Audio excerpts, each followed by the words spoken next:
What's up, guys? In this episode, I want to talk about the sacrifices you have to make in order to hit your financial goals. Laura and myself do not have to work anymore. It's been several years where now we choose to work and we enjoy what we do. But we have that option to stop working because we have passive income. We have financial freedom, and we gain that through multiple different niches. So I want to talk to you about what we had to give up, the hard stuff we had to do in order to achieve financial freedom. So people are always talking about this. Here's what I'm going to do when I get financial freedom. I'm going to, travel around the world. I'm going to fire my boss. I'm going to spend all the time with my kids. I'm going to fill in the blank, right? All these awesome things. It's almost like when you think about winning the lottery. Oh, I'm going to spend the money like this and this. You can spend a little bit of your time focusing on that, right? The good. I think the most of your mental space, your priority should be the bad, the hard, the uncomfortable. How do I execute a plan? What will I do when the hard stuff comes up? That's where you should be focusing. That's where, if you actually want to hit this goal, you need to spend a lot of your mental attention and physical action is towards the hard stuff. So let's talk about the hard stuff, because really this is where you're going to get the results. Why is it that the median American has about $8,000 saved, right? That's it, just $8,000. That's not going to get you anywhere in life, right? How are you going to retire on $8,000? You're not, right? You're not going to do anything. Everyone has these big goals, these big dreams. And why are most people, 99% of people, not getting there? It's because they're not focusing on what they will actually give up. So Laura and myself, we got into financial freedom in several different ways. Our first was through rental properties. When we had our house flipping company, we were going and cherry picking certain properties that we wanted to keep for rentals. And it took us about 7 or 8 years, and we got to $10,000 a month in consistent passive income through these rental properties. Passive having like an asterisk next to it, because there's nothing really passive about rental properties. Even when you have a property manager, there's just a lot of drama and there's a lot of stuff that goes wrong. And when you get to a lot of doors, it's just a lot of work, right? We've done it there, and then we went into the assisted living mansion space and we build and operate assisted living mansions. This is our primary business now, and we consistently make about $40,000 from each of our mansions every single month, right? Not top line, but our net profit. That's what they spit off. Plus there is all of the equity play, millions of dollars in equity in each of the physical buildings. So this right here is interesting because we actually spend less time now on our active company than we spend on our passive investments, right? Our property manager running our rentals, we spend more time and energy putting out fires and handling those kind of things for the $10,000 a month versus running our assisted living business, right? We have our management team that runs that, and we have our weekly meetings, but we are able to spend, 2-4 hours a week managing that company. And so even though it is an active business, it's still pretty passive. And I would say it's more passive than our passive business, right? Which is kind of ironic. So for each of these businesses, we had to sacrifice. We had to give up a lot of things, and nothing was easy, and it took a long time for both of these options here. But let me share what we personally had to sacrifice, what we had to do in order to achieve financial freedom with the assisted living mansions. So we were living in Orange County, California at the time, and we did not want to do the deal there. We actually decided to move to Texas with our 2 daughters, who were probably 4 and 6 years old at the time. We had really no family in the Austin area. So we decided that, hey, you know what? Here is honestly the biggest sacrifice we made. We moved away from my parents, from Laura's parents, from all of the grandparents, from every single friend that we had, right? We show up in this new city and we were alone. We had no support. And it was something that was very hard. And honestly, it still is very hard, right? Like, we have no family here and we fly to California for Christmas and all that kind of stuff. But we decided that this is worth it, that we could not do a deal that we wanted to do where we were at, right? Would you sacrifice that? Would you move your family across the country, take your little kids away from their grandparents and cousins and all of those things, have no friends around, hang out with no one, spend Christmas alone, right? Like with your just immediate family? Are you willing to make that sacrifice? And that is our biggest sacrifice, honestly. And it is still hard to this day, but nonetheless, the opportunity was not there, right? We were living in Orange County, and it's, multiple millions of dollars for just, a basic house. So the play was not there. And you know what, when we're talking about this, you're talking about bigger deals and you're looking at, hey, I can't do it in my area. It's either too affluent or not affluent enough. Man, then just move, right? We had to do it. It was hard. But you know, hey, at least we left California because that place is going downhill. Texas is a beautiful, wonderful place to be, right? And we're very happy and grateful to be here. It is still hard because we don't have our family here, but it is what we decided to do, to sacrifice, and it is for sure very, very much worth it. The second thing that we had to give up was time.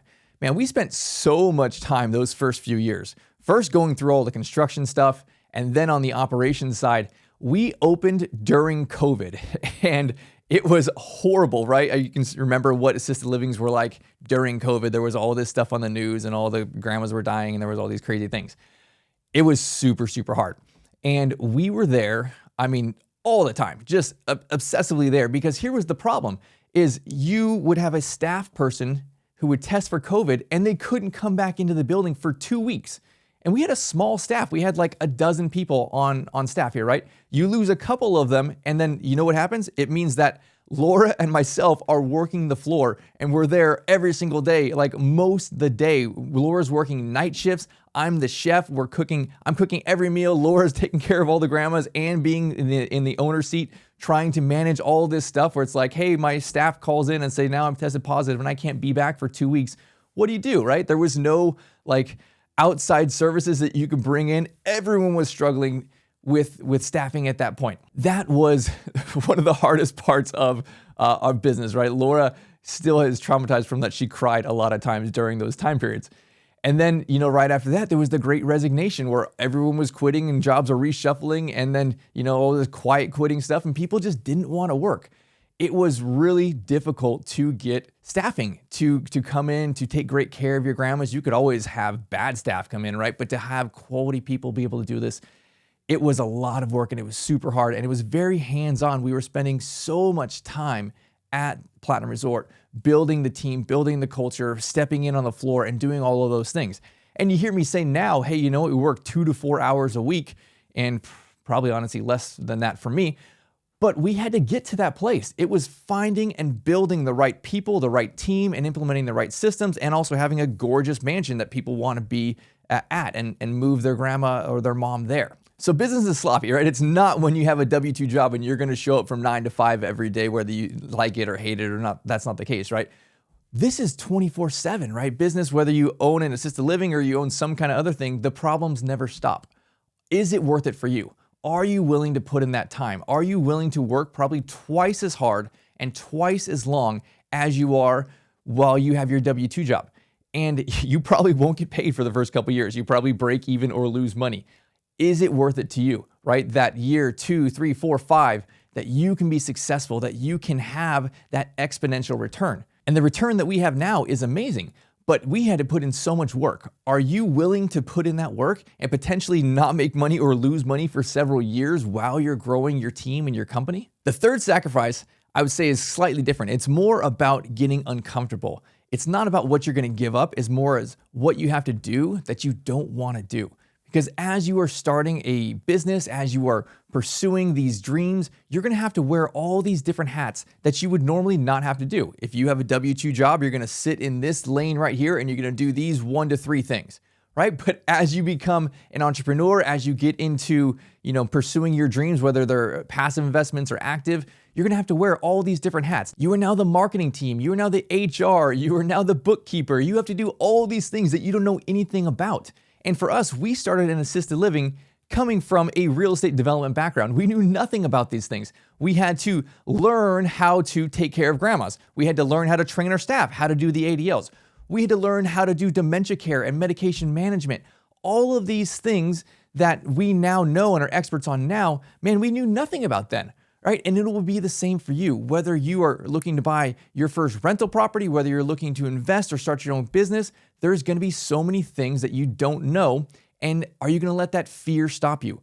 You're going to have to get uncomfortable. Every single day, there's things that I don't want to do, that I am scared to do, that I feel uncomfortable about, that I just do. And now, you just develop that muscle and you just do it, right? But back then, that's where people get kind of stuck. They just can't get started. They can't get the ball rolling because they have these small, uncomfortable things that they just don't want to do. And I can tell you that you can grow that muscle. you will develop it a little at a time. And it's just like, man, you know what? It doesn't matter what life throws at me. I'm just going to overcome it. I am just going to figure it out. I'm going to hire that person. I'm going to learn that myself, and I'm going to get that thing done. So what is it that you want from life, right? What are your big goals? What is it that you are like, this sucks. My job sucks. My boss sucks. My situation sucks in some way. How do you change that? Because it is possible, right? Even though only 1% of people achieve this, everyone has the same opportunity. That 1%, most of them are not like incredibly smart. They're just really determined. They have enough pain behind them that they say, this thing back here, it sucks so bad that what is in front of me, that sucks less. I'm actually gonna do that. Those hard things in front of me are less painful than a life of living of mediocrity, a life of living a job that I hate, a life of being unfulfilled and not living with a purpose. So if you're married, if you have a partner in this, man, then have this conversation with them. Say, babe, what do we want, right? We are here, we have these big dreams, right? What are we willing to give up to get there? Get on the same page and then take massive action. Do not get discouraged when you fail. I've failed so many times. I fail literally still every single day, but you just keep going. The only time you truly fail is when you quit.